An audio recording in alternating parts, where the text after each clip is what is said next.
Programme स्वस्थ जीवन में मैं वृंदर कौर आप सबका तहे दिल से स्वागत करती हूँ। दूरदर्शन चंडीगढ़ की तरफ से आज की ये खास चर्चा है पोषण माह की ओर। पोषण पर चर्चा। पोषण हम हमेशा सोचते हैं कि हमारे खाने में क्या क्या होना लाजमी है, लेकिन रोटी, कपड़ा और मकान, तीन बेसिक चीजें, तीन बेसिक नेसेसिटीज। लेकिन आज के ज़माने में देखा जाए तो रोटी जो है वो एक ऐसा इग्नोरेंट फैक्टर हो गया है कि हमारी जो सेहत है दिन भर दिन कमज़ोर होती जा रही है।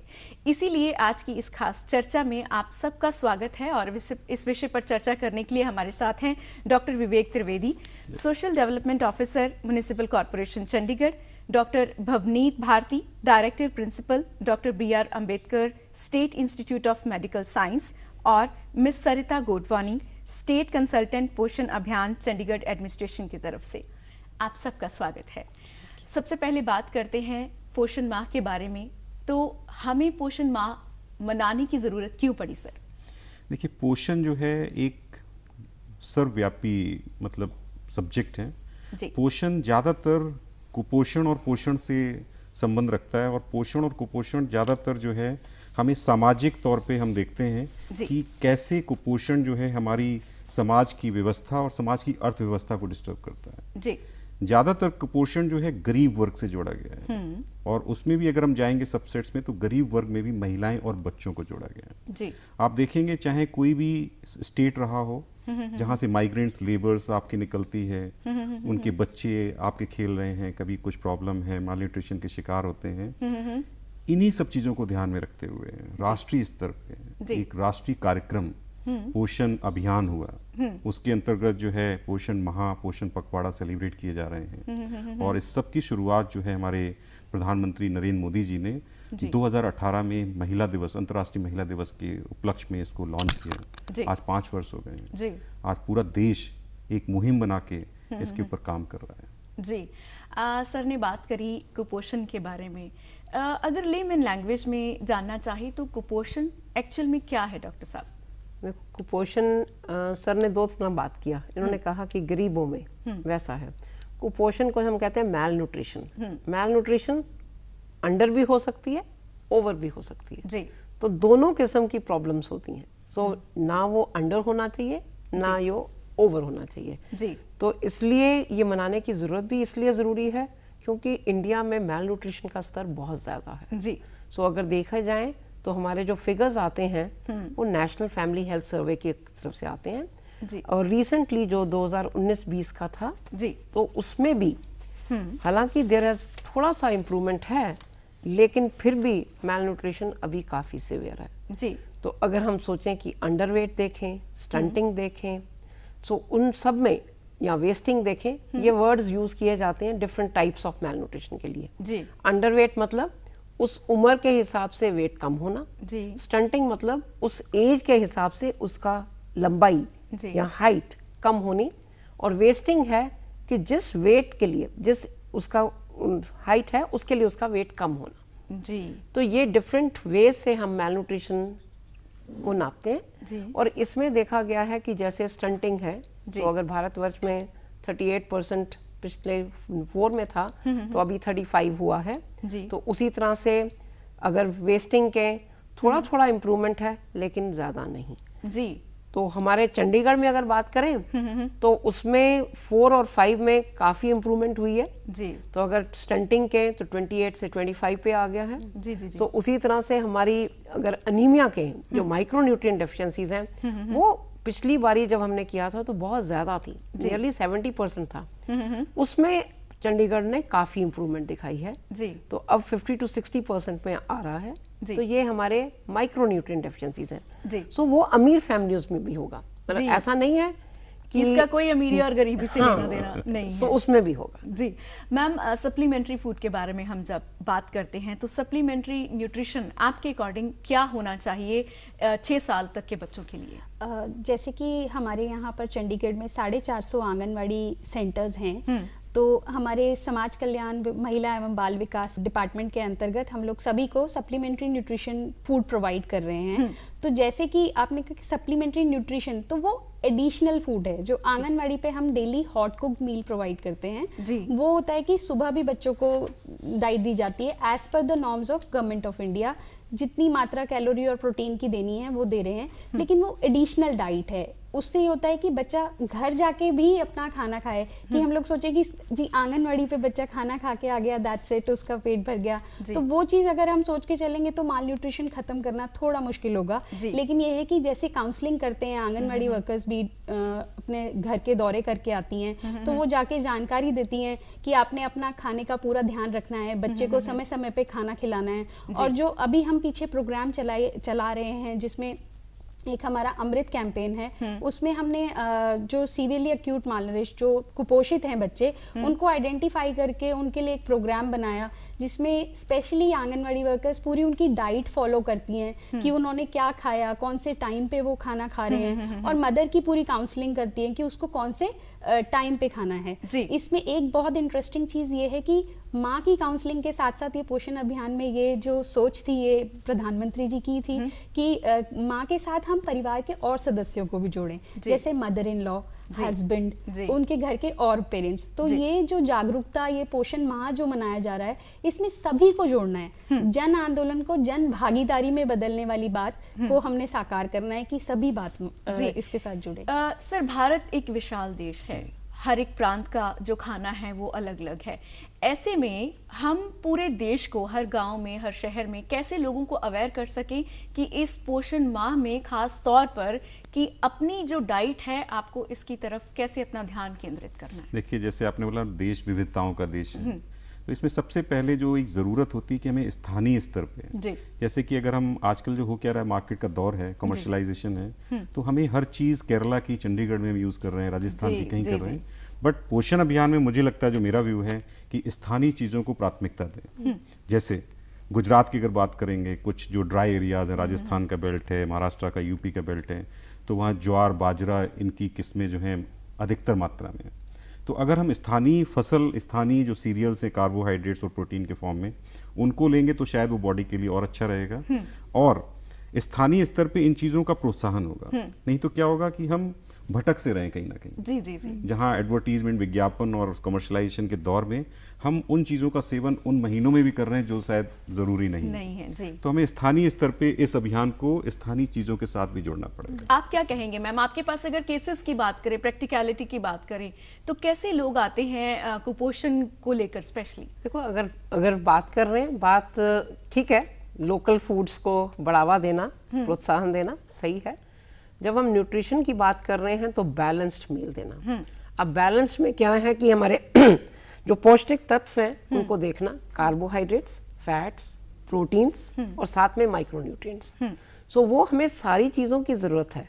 तो अगर हमने एक हेल्दी प्लेट बनानी है बच्चे की या बड़े की भी तो उसमें उसके खाने में सारे तत्व होने चाहिए। तो जो इनको कह रहे हैं मिलेट्स की, in fact international year of millets अगले साल मनाया जा रहा है और मिलेट्स को काफी प्रोत्साहन दिया जा रहा है क्योंकि वो लोकली अवेलेबल फूड्स हैं। मैं आई एम सो सॉरी, मैं आपको रोकना चाहूंगी, लेकिन मिलेट्स के बारे में हम जानते हैं, आप जानते हैं, बहुत से लोग जो हैं हमें गांव में देख रहे हैं। मैं चाहूंगी कि इससे थोड़ा थोड़ा आप हिंदी में हर एक मिलेट का नाम लेकर। तो मिलेट में देखो कि भारत में कई सारे मिलेट्स यूज होते हैं। इनफैक्ट सबसे ज्यादा प्रोडक्शन भी मिलेट्स की शायद भारत में होती है। जी बिल्कुल। तो उसमें आजकल बहुत ज्यादा लोग मल्टीग्रेन आटा यूज करते हैं, मल्टीग्रेन ब्रेड यूज करते हैं। तो वो इसीलिए कि इनके भी तत्व बीच में आ जाएं, क्योंकि ये काफी रिच माइक्रोन्यूट्रिएंट्स हैं। सो उसमें ज्वार, बाजरा, रागी, साउथ इंडियन में रागी बहुत अच्छा सोर्स है और वो कैल्शियम का सोर्स एक बहुत ज्यादा है। इनफैक्ट दूध से भी ज्यादा माइक्रो जो मिलते हैं वो उससे मिलते हैं। और वो जो है हम कहते हैं अगर साउथ में वो यूज करते हैं, जब हम जिनको कहते हैं कॉम्प्लीमेंट्री फूड्स, कि जब बच्चा छोटा होता है तो हमें रिच देना है, कैल्शियम रिच देना है, तो हम उस समय उसको रागी के बना के फूड देते हैं। तो ये जो चीजें हैं, लोकली जो विविधता है, चीजें हैं, फूड डाइवर्सिटी है। इनफैक्ट हम बच्चों का ये भी देखते हैं, जब छोटे बच्चों को खाना देते हैं तो उसका डाइटरी डाइवर्सिटी स्कोर क्या है। हम पूछते हैं पिछले 24 घंटे में उसने डिफरेंट फूड ग्रुप्स हैं, उसमें फूड ग्रुप्स में ग्रेन्स हैं, लेग्यूम्स हैं, डेयरी प्रोडक्ट्स हैं, एग है, नॉन वेज है, वेजिटेबल्स हैं, विटामिन जो है रेड वाली वेजिटेबल्स हैं। तो ये सारी अगर देखते हैं, उनमें से पिछले 24 घंटे में बच्चे ने 5 ग्रुप में से खाया होना चाहिए जी।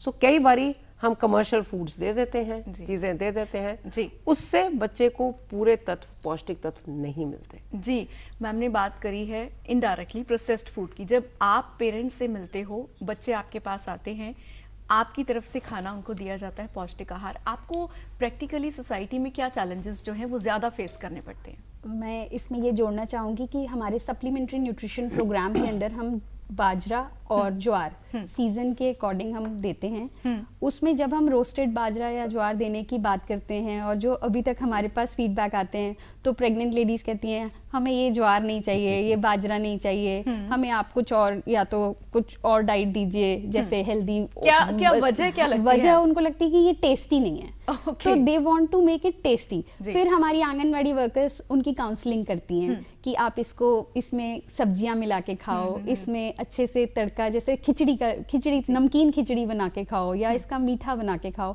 तो वो आपको स्वाद लगेगा।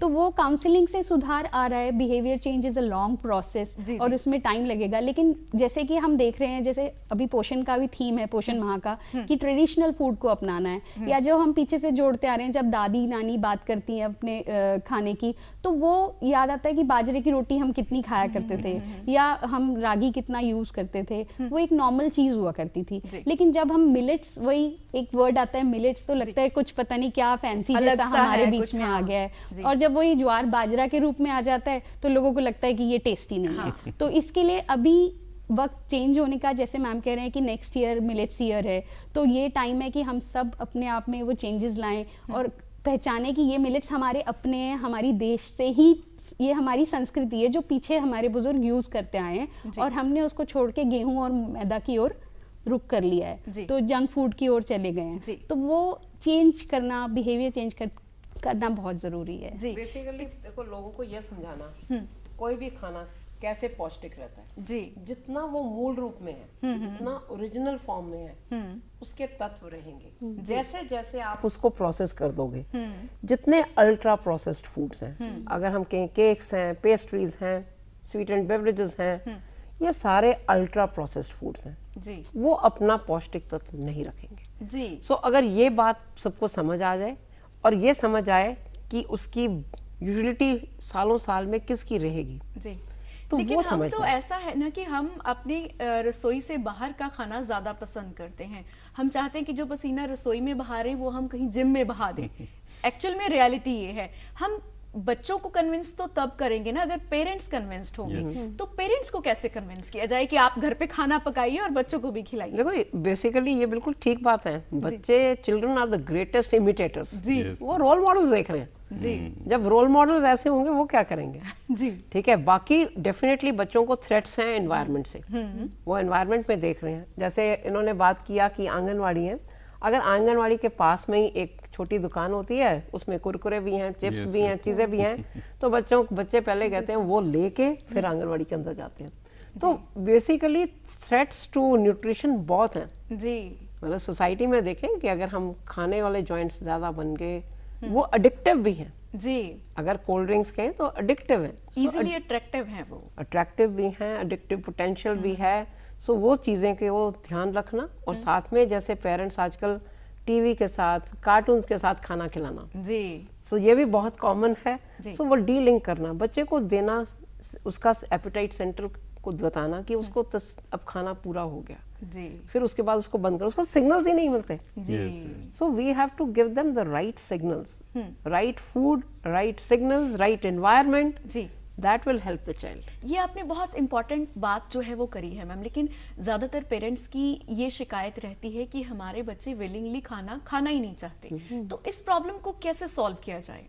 अगेन, जैसे आपने कहा कि good role models and having limit setting जी। देयर इज, ऐसा तो नहीं मैं कह सकती हूँ कि हाँ जी ये कभी चिप्स नहीं खाएं या कभी समोसा नहीं खाएं, लेकिन there has to be limit setting जी। वो जो नंबर ऑफ डेज हैं वो कम होना चाहिए। रूटीन में नेचुरल, पौष्टिक, बैलेंस्ड मील होना चाहिए, जिसमें सारे तत्वों, मैक्रो और माइक्रो न्यूट्रिएंट्स के बैलेंस में हो, कि उसमें रोटी भी हो, दाल भी हो, सब्जी भी हो, दही, लस्सी, वो साथ में होना चाहिए। और एक चीज है जो बहुत इंपॉर्टेंट है, चाय नहीं, खाने के साथ क्योंकि अगर चाय साथ में लेंगे तो वो आयरन की जो एब्जॉर्प्शन है कम कर देंगे। तो कई बार ये बहुत कॉमनली माना जाता है कि खाने के साथ ही चाय हो जाती है। एक्चुअल में ब्रेकफास्ट की शुरुआत ही ऐसे होती है, पराठा और चाय। तो चाय साथ में नहीं होनी चाहिए जी। वो जरूरी है कि उसका टाइमिंग अलग होना चाहिए, जी अगेन मॉडरेशन होना चाहिए जी। सो बिकॉज वो आयरन की एब्जॉर्प्शन को इम्पेयर करेगा। जी और मुझे लगता है जैसे मैम ने बोला और सरिता जी ने बोला, मैडम ने डाइवर्सिफाइड फूड की बात की। जी। मतलब आप देखते हैं 24 आवर्स में आप कितनी डाइवर्सिफाइड डाइट ली जी। है ना। आपने जो है पोषण अभियान के साथ ही जो सप्लीमेंट्स प्रोवाइड कर रहे हैं। अब आप देखिए जो इस बार का जो पोषण माह है उसका थीम क्या दिया हुआ है, उसमें चिल्ड्रन एजुकेशन की बात की है ना। तो अब बच्चे क्यों नहीं सुन रहे हैं?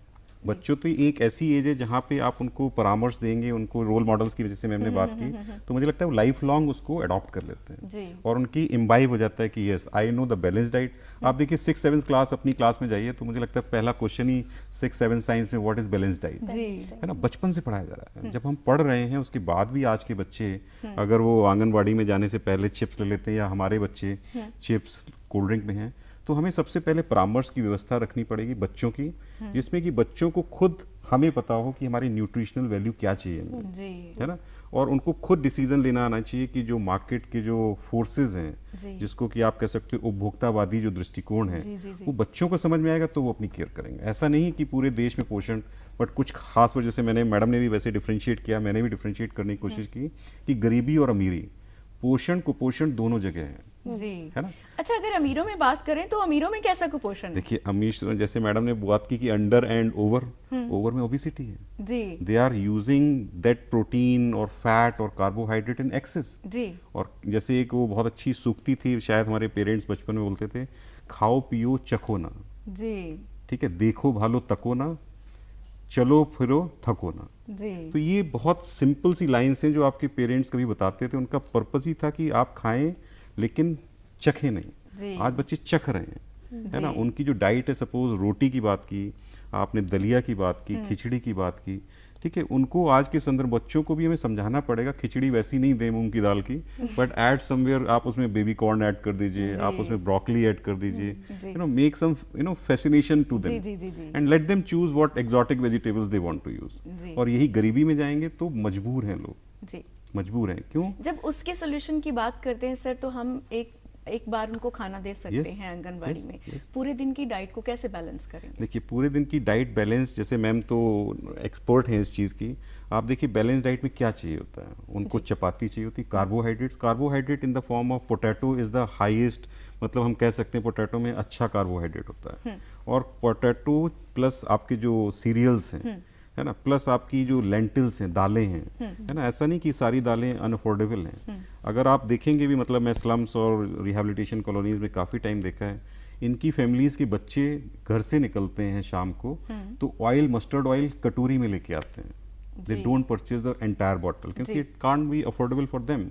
डेली कमाते हैं, डेली यूज करते हैं। तो इनकी भी काउंसलिंग है, चाहिए भी है, और उसके लिए नेशनल प्रोग्राम्स हैं आंगनवाड़ी के थ्रू, जो है घर घर तक जा रहे हैं।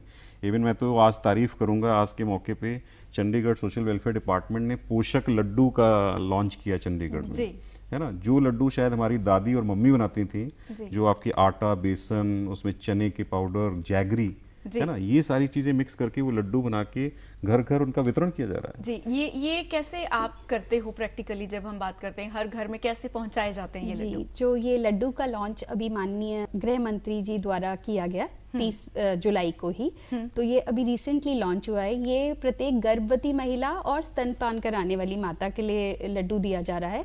तो इसका हमने शेड्यूल बनाया हुआ है, CIHM Chandigarh institute of hotel management है, वहाँ पे ये लड्डू प्रोड्यूस किया जाता है। और उसके बाद वो जिस दिन लड्डू वो बंटने जाते हैं, तो जो हमारी हॉट कुक मील की सर्विंग की गाड़ियां हैं, वही गाड़ियां लड्डू भी पहुंचाती हैं। और लड्डू को आगे तक पहुंचाने के लिए ट्रे का इंतजाम किया है। और आंगनवाड़ी पर हफ्ते में, जैसे हफ्ते में 3 बार हमने लड्डू बांटना है, मंडे, वेडनेसडे एंड फ्राइडे, 3 दिन हमने सिलेक्ट किए हुए हैं।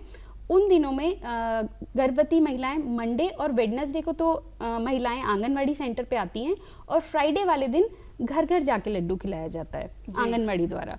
बाकी ये है कि यदि कोई महिला मिस हो गई, अगर कोई गर्भवती महिला आंगनवाड़ी पे नहीं आ पाई है मंडे और वेडनेसडे को, तो वो आंगनवाड़ी कार्यकर्ता उसके घर जाके उस एरिया की उसको लड्डू खिला के आती है। तो ये प्रोग्राम जो है हमारी आंगनवाड़ी पे जो इनरोल्ड गर्भवती महिलाएं हैं और जो स्तनपान कराने वाली माताएं हैं उनके लिए शुरू किया गया है। और मैं उम्मीद करती हूँ जिस आशा के साथ किया गया है कि इसमें हमने कोशिश की है कि उनको हेल्दी डाइट देने की, और जो उनका अनीमिया जैसे बात कर रहे थे कि मैम हमने इम्प्रूवमेंट लाया है या हमने जो माल न्यूट्रिशन को दूर करने का है, तो जब बच्चा गर्भावस्था से ही उसकी केयर शुरू होनी हो जाएगी तो वो बच्चा भी स्वस्थ होगा, माँ भी स्वस्थ होगी, तो हमारा देश भी स्वस्थ होगा। जी, अगर बात करें 2018 से लेकर अब तक क्या इम्प्रूवमेंट चंडीगढ़ में आपने देखी है? एक्चुअली 2018 में इस प्रोग्राम के लॉन्च होने पे काफ़ी ज़्यादा उस समय जब ये शुरू हुआ तो काफ़ी इंथुजियाज्म था, और मैंने देखा कि मैं तो उससे पहले कई सालों से इनके डिपार्टमेंट के साथ जुड़ी हुई हूँ। तो जैसे ये जो प्रोग्राम शुरू हुआ उसमें सबको एक तो इंक्रीमेंटल लर्निंग मॉड्यूल्स थे, उनमें रेगुलरली कई महीनों तक 21 मॉड्यूल हम पढ़ाते गए जी। और सारे जो आंगनवाड़ी वर्कर्स थे, सुपरवाइजर्स थे, उनको पूरी ट्रेनिंग दी गई। तो एक तो ट्रेनिंग का बहुत ज्यादा महत्व था जी। ठीक है। दूसरा एडिशनल फंड्स आने से, सो एडिशनल हैंड्स होने से हमारे पास मैन पावर रिसोर्सेज बढ़े हुए जी। और उस समय जब हमारे था कि जब चंडीगढ़ का नेशनल फैमिली हेल्थ सर्वे 4 में पहली बार हुआ था जी। उससे पहले उसके फिगर्स ही नहीं थे मैल न्यूट्रिशन के। तो इनफैक्ट जब स्टंटिंग 28% आया तो पहले सारे सोचे कि चंडीगढ़ में ऐसा नहीं है जी, यहाँ पे तो सारा कुछ ठीक होना जी, चाहिए, बिल्कुल। ये अच्छा है। बट लेकिन हमारे पास देखो माइग्रेंट पॉपुलेशंस हैं, चीजें हैं, तो ये रिफ्लेक्ट करती थी जी। तो उससे पहले मैंने भी सर्वे किया हुआ था, उसमें भी आया हुआ था। तो मैंने कहा ये गलत नहीं है, ये ठीक है, क्योंकि ये बहुत ही रोबस्ट सर्वे है। तो जब और ये भी सोचा तो सारे सोचने लगे कि स्टंटिंग जो है एकदम ठीक हो जाए। स्टंटिंग का मतलब कि क्रॉनिक मैल न्यूट्रिशन, कि उसका हाइट कम है। ये अगर हम सब कुछ करें, जितना मर्जी एफर्ट लगा लें, मतलब एक देखो जब हम न्यूट्रिशन की बात कर रहे हैं, ये जो पोषण माह जो है या पोषण अभियान शुरू हुआ था, इसमें इंटर सेक्टोरल कन्वर्जेंस बहुत है जी। तो देखो कि ये हमारे आपस में ही तीनों में ही देख लो जी। कि हम तीनों डिफरेंट फील्ड से हैं जी। और सारे एक एम के साथ। जी। तो ये नेशनल लेवल पे भी और ये लोकल लेवल पे भी कहा गया कि इंटर सेक्टोरल कन्वर्जेंस होनी चाहिए जी। तो सारों ने मिलके जब ऐसा हुआ, अगर बच्चे को खाना ठीक मिल रहा है, पानी सही नहीं है, इन्फेक्शंस होते हैं, डायरिया होता है, तो उसका भी कोई मतलब नहीं है जी। तो ये देखा गया कि अगर हम सारा कुछ ऑप्टिमाइज करें जी। सब कुछ ठीक करें जी। तो अगर तब भी हमारी 1 से 2% स्टंटिंग जो है धीरे धीरे कम होगी जी। तो मुझे बहुत ही अच्छा लगा कि जब मैंने national family health survey 5th के देखे रिजल्ट्स, जी। सो 28 से 25% आया। जी। मुझे एक जरूर डर है कि 19-20 में ये हुआ जी। ड्यूरिंग कोविड के टाइम हमें काफी मुश्किलें आई। जी। जी। जी। जी। सो उसमें although Chandigarh social welfare department ने घर घर जाके राशन प्रोवाइड किया, चीजें किया, तो इसलिए अगले सर्वे तक हमें पता चलेगा, तो हमें बहुत सारा एफर्ट करना है। अभी भी काफी सारे जैसे चल रहे हैं, पोषक लड्डू कराया, चीजें कराया, तो जो थोड़ा बहुत हमारे को सेटबैक हुआ कोविड में, हमें उससे बाहर निकल के आना है। जी। तो मुझे लग रहा है कि अनीमिया इंप्रूवमेंट हुई है जी। स्टंटिंग इंप्रूवमेंट है, बाकी भी फिगर्स ठीक हुए हैं, तो इनका एफर्ट जो है वो काफी ज्यादा लाभदायक हुआ जी। तो काफी ज्यादा लाभदायक हुआ। जी। इसमें मैम मैं एक बात जोड़ना चाहूंगी कि जैसे कोविड की हम बात करें, जी। कोविड के टाइम पर अपने आप में ही ये थोड़ी सी एक तरह से ये हुआ, हमारे अंदर डर बैठ गया जी। कि हमने क्या खाना है, हमारा इम्यून सिस्टम अच्छा रहना जी। चाहिए तब हमें कोविड ना हो। तो वो चीजें देखने के लिए ये देखा गया कि लोगों के दिमाग में है अब थोड़ा सा सेंसिटिविटी होती है खाने से पहले कि क्या हम ठीक डाइट खा रहे हैं, जी। क्या इससे हमारा इम्यून तो वीक नहीं हो जाएगा। तो ये चीज एक तो रहा कि सेटबैक तो है कि लोगों तक हम नहीं पहुंच पाए, लेकिन लोगों में अपने आप में जागरूकता भी बहुत आई। तो it will help us out कि कैसे अपनी रूटीन डाइट को ठीक करने के लिए जो हमें लोगों को कई बातें समझाना पड़ रही थी, लोग भी हमसे आके पूछ रहे हैं। हमारा पोषण हेल्पलाइन नंबर है 1800002244, जिसपे हमें कॉल्स आती हैं कि हमने क्या खाना है, क्या सही डाइट होनी चाहिए। तो उसके लिए हम डाइटिशियन जो हमारे 16 हॉस्पिटल के हैं, हम उनको रेफर करते हैं। तो मतलब लोग खुद कॉल करके आगे से पूछ रहे हैं, तो ये अवेयरनेस वही समय के साथ बदलाव आता है, तो it will help us out. जी। आप फ्यूचर में क्या देखते हैं कि आज से अगर और 5 साल बाद हम देखें कि जो माल न्यूट्रिशन है वो किस स्तर तक कम हो जाएगा, स्पेशली अगर चंडीगढ़ की बात करें? देखिए चंडीगढ़, जैसे मैम ने स्टैटिस्टिक्स रेफर की, 28 से हम 25 पे आए हैं, एंड 28 से 25 पे आना भी सिग्निफिकेंट है जी, इन है ना, 5 जब सालों में। yes. और आगे जब आप फ्यूचरिस्टिक की बात करते हैं, और जैसे मैडम ने कोविड-19 भी रेफर किया, मैम ने, सरिता मैम ने, तो देखिए कोविड-19 ने आर्थिक व्यवस्था तो डिस्टर्ब की, क्योंकि लोगों की लाइवलीहुड है ना, इनफॉर्मल एम्प्लॉयमेंट में जो 90% प्लस एम्प्लॉयमेंट इनफॉर्मल होता है, जो असंगठित क्षेत्र में जुड़े हैं, उनकी लाइवलीहुड बहुत डिस्टर्ब हुई। और ये हम लोगों ने खुद भी देखा इन द ऑफिस। हम लोगों ने कई सारे अडॉप्ट किए हुए थे विभिन्न स्वयंसेवी संस्थाओं के थ्रू, इवन कॉर्पोरेट सेक्टर जैसे डाबर है, मैरिको है, इन लोगों ने न्यूट्रिएंट सप्लीमेंट डाबर च्यवनप्राश हमने 1.5 टन डिस्ट्रीब्यूट किया हुआ था चंडीगढ़ में, है ना। तो जब हम लोग गए तो हमने देखा कि लोगों ने एक्सेप्ट भी किया, और धीरे धीरे उन्होंने अपने बच्चों को भी एडजस्ट किया उस पीरियड में। वो निकल आया फेज। अब हम पोस्ट पैंडेमिक वर्ल्ड में, और आप फ्यूचरिस्टिक बात कर रहे हैं। डेफिनेटली चंडीगढ़ में अवेयरनेस बढ़ी है, हेल्पलाइन नंबर्स आपको बता रहे हैं, रेफरल्स बता रहे हैं, और आने वाले टाइम में no doubt this will be the city, a model city for the entire country, कि जहाँ पे अवेयर होने के साथ साथ एक्शन भी हुए हैं, उनके साथ प्रोग्राम्स की कवरेज भी बढ़ी है, और लोगों में भी एक व्यवहार में जो परिवर्तन बोलते हैं ना, बिहेवियर मॉडिफिकेशन, उसके लिए जैसे मैडम बता रहे हैं, तो बिहेवियर मॉडिफिकेशन पे भी काम हो रहा है। और जो पोषण माह है, मैम ने बताया कन्वर्जेंस, इंटर सेक्टोरल कन्वर्जेंस, जैसे हमारा नगर निगम है, तो हमारे यहाँ एक सेगमेंट है जिसको बोलते हैं social mobilisation and institutional development, जिसमें कि महिलाओं के स्वयं सहायता समूह जुड़े होते हैं। तो 3000 महिलाएं जुड़ी हुई हैं। तो जब कोई महा आता है, पखवाड़ा आता है, कोई भी अभियान आता है, तो ये सारी महिलाएं जो हैं जागरूकता अभियान के लिए चली होती हैं। और जितनी भी रिहेबिलिटेशन कॉलोनीज हैं जो आपको इनफॉर्मल सेक्टर को एड्रेस करती हैं या जो हैं, उन सब में अभियान के साथ साथ डोर टू डोर कैंपेन है ना। और मैं 2-3 चीज़ें और बताऊं, जैसे शुरुआत में बात हुई कि इस प्रोग्राम में, इस अभियान में ना केवल महिलाएं और बच्चे, बट उनकी सास, mother in law, father in law, husbands, तो इसमें बहुत सारे कॉम्पिटिशन्स भी प्लान किए हैं कि लेट द हस्बैंड्स और male cook in this period and compete so that they also learn कि क्या ऐसी न्यूट्रिएंट्स हैं जो महिलाएं डेली हम लोग को खिलाती हैं, and let them also cook for a day at least। तो इससे क्या अवेयरनेस आएगी, है ना। नहीं तो जनरली मेल सोसाइटी, जो मेल ड्रिवन सोसाइटी कहते हैं हमारे भारत में, उसमें उनको किचन से मतलब ही नहीं होता जी। क्या फर्क पड़ता है कि क्या बन रहा है, बस मिल रहा है, ये काफी है। सो मतलब मुझे लगता है फर्क पड़ना चाहिए जी, है ना। पूरी फैमिली को डिस्कस करना चाहिए कि डाइनिंग टेबल पे आके हमने आज क्या खाना है जी। और खासतौर से जहाँ बच्चों की बात हुई, बच्चे नहीं सुन रहे हैं, वहाँ तो मेरा एक मंत्र है जो मैं यूज करता हूँ, लोगों को भी बोलता हूँ कि डाइनिंग टेबल पे सभी लोग आके बैठे हैं जी। ये नहीं है कि बच्चों का टाइम अलग है, इफ ब्रेकफास्ट का टाइम जो भी है, whatever time, let them have the meal together. जब वो फादर को देखते हैं कि आपने पौष्टिक आहार में दलिया लिया है, खिचड़ी ली है, पोहा लिया हुआ है, दही लिया हुआ है, तो वो आपको फॉलो करेंगे। जी मैम, आपसे एक सवाल है मेरा, अगर हम 3 टाइम के खाने की बात करें, हम बहुत सारी फैमिलीज ऐसी हैं जो रात की सब्जी सुबह खा लेते हैं, कई बार वर्किंग वुमेन्स हैं तो रात को बना कर रख लेती हैं कि सुबह ये चल जाएगी, मुझे जल्दी निकल। तो तीनों टाइम के खाने में आप क्या डाइवर्सिफिकेशन की बात करते हो? आपको लगता है कि तीनों टाइम में अगर हम सब्जी के साथ रोटी खाएंगे तो वो चलेगा? देखो, बेसिकली हमने जब करना है, ब्रेकफास्ट आपका सबसे इम्पोर्टेंट मील है।